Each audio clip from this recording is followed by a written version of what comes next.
Hello everybody. I wanted to talk today a little bit about lighting techniques for the next assignment. That is what we're going to be focusing on. There are four main lighting techniques that I want you to use. They are listed in the handout. You do not have to do every lighting technique for each photo. Just simply pick out one of those lighting techniques for the photo that you're taking. The idea is really just to have you consciously think about the way that you set up your lighting, whether it's inside or outside. That's completely up to you. You can use nice studio lighting, or you can use the lighting that's in your room or your dorm room. You can get great results with either. Your final projects are going to be in black and white when you turn them in, and I'm going to show you during a demo how to do that. Of course, you can also turn them in or edit the black and white yourself, but the option with Adobe Photoshop is always going to be there, and I'm going to not spend time on that for this short little lecture, but instead just talk about the lighting, so don't worry so much about the black and white part. Okay, for this first video, or I should say first still image here, we see James Bond, and this is going to be the first lighting technique, which is side lighting. We can see the light coming in really strongly and a real high contrast on the image so that we're only seeing the actor's eyes and everything else is somewhat in shadow or darkened. This actually combines a couple of different techniques because we also see backlighting, but the main emphasis of this photo would be side lighting, right? And you can do this yourself using any sort of lighting that you have, artificial, like light in your room, or even a window. Windows are a great way to get natural light. Okay, the next image is also side lighting. I'm a film guy, as you probably will figure out. So this is a still image from the film Touch of Evil, which is Orson Welles directed. That's Orson Welles there looking down on the man. Now we can see side lighting here. Still very dramatic, not quite as dramatic as the James Bond image, but it gets the idea across, right? So we're seeing side lighting with the light source coming in from the right of the frame, and also very dramatic low angle. So Orson Welles was a master director, so he was always working on multiple levels with both lighting, camera angles, and that's something that you can play around with. I am asking you to shoot portraits. Those can be self-portraits, but you can also take portraits of other people, friends, family, whatever you choose to do for this assignment.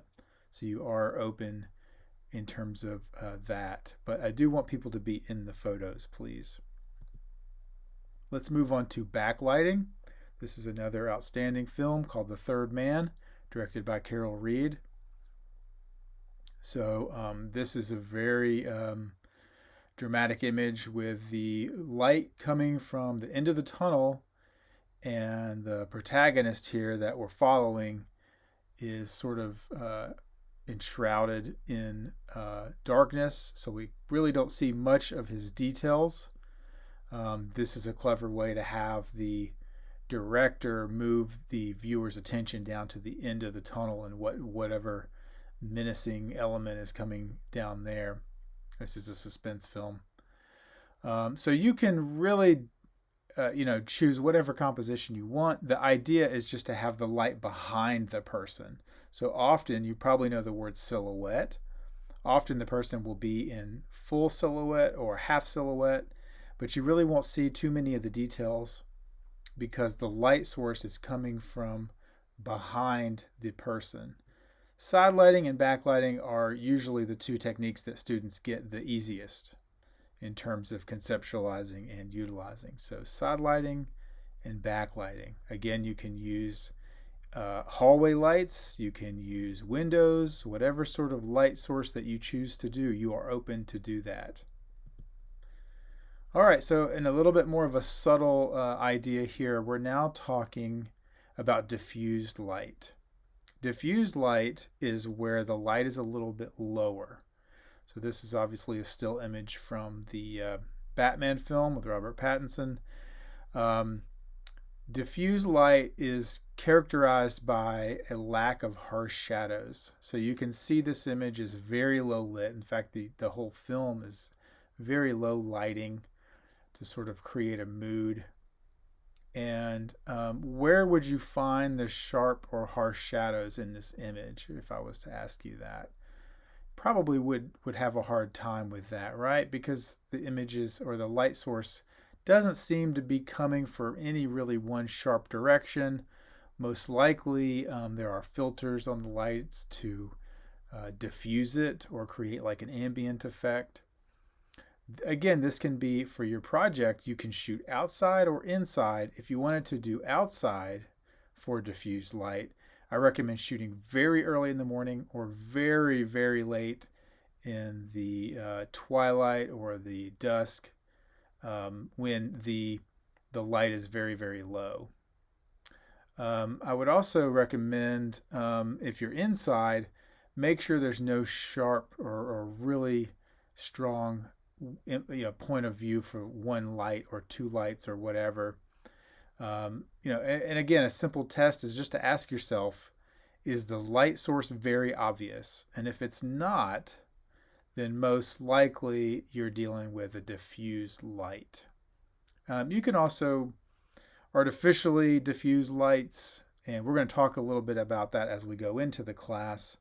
But for the most part, we don't want to get ahead of ourselves. I really, for this assignment, just want you to think about how to take pictures and think about like the light itself. So many people take photos and they don't really think much about the light. It's a very point and shoot culture that we live in with everyone having a phone.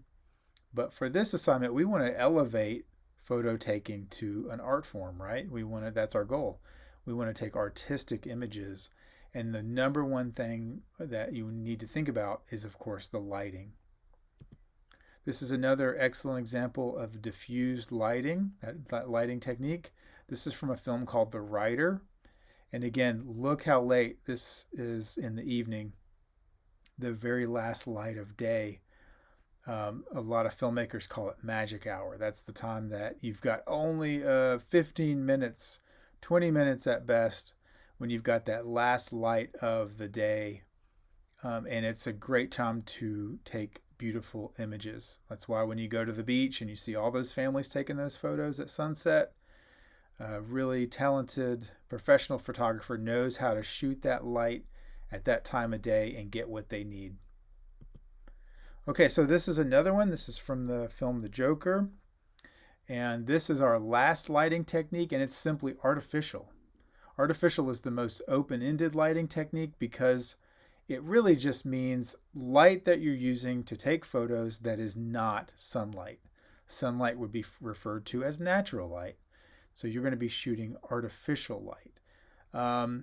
So even in a film like this that we're looking at here, The Joker, costs millions of dollars, but look at the lighting they're using. They're just using the light that's in the elevator, right? To really cool effect. It's creating sort of this like light coming down and creating shadows under his eyes to kind of give a menacing effect. So artificial can be really anything. You can use the light on your camera. You can use, I've actually even used headlamp before, like you use when you go camping. If I'm outside and it's low light, I've kind of used artificial light or the headlamp to kind of fill in a little bit of that light information. So artificial can be dramatic, it can be well lit, it can be really whatever you want. It's really just going to be something that's indoors, or if it's outdoors, it's going to be at night and you'll be using some sort of light source. I've even had students use their car headlights before. I really encourage you guys throughout this class to use whatever you've got in terms of light sources. You don't need thousands of dollars of camera equipment to get interesting, unique images. Just like I said with this film, natural light, or I should say just the built-in artificial light of the room, works magnificently. And finally, this is our last image. I liked it because it's actually using the bulb itself. And we've got an overlap here. And it's okay if your techniques overlap when you're taking your photos. So what do you think this is? If I was in the classroom, I would ask you that. What sort of light source of the 4 light sources that we've talked about is it?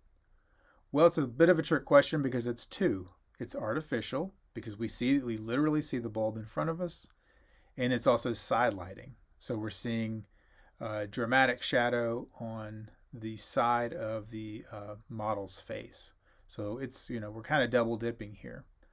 When you turn your images in, I'll probably ask you to pick one of the most dominant light sources that it stands out to you, or whatever your intention was. So if your intention when you take a photo like this is to be artificial, then you can go with that. If you want it to be side lighting, then that would be great as well. Just to review, side lighting and backlighting and even ambient lighting can be, you can literally just use, or I should say diffuse lighting, you can literally just use daylight for that, right? If you angle your camera and take it at the correct time of day. The only one that's really locked into the type of lighting that you have to use would be that fourth option, which is artificial, which is not sunlight. So I hope that makes sense. There's a further detailed description of the 4 light sources that's in the handout. Good luck, and I will next time show you how to convert your images into black and white.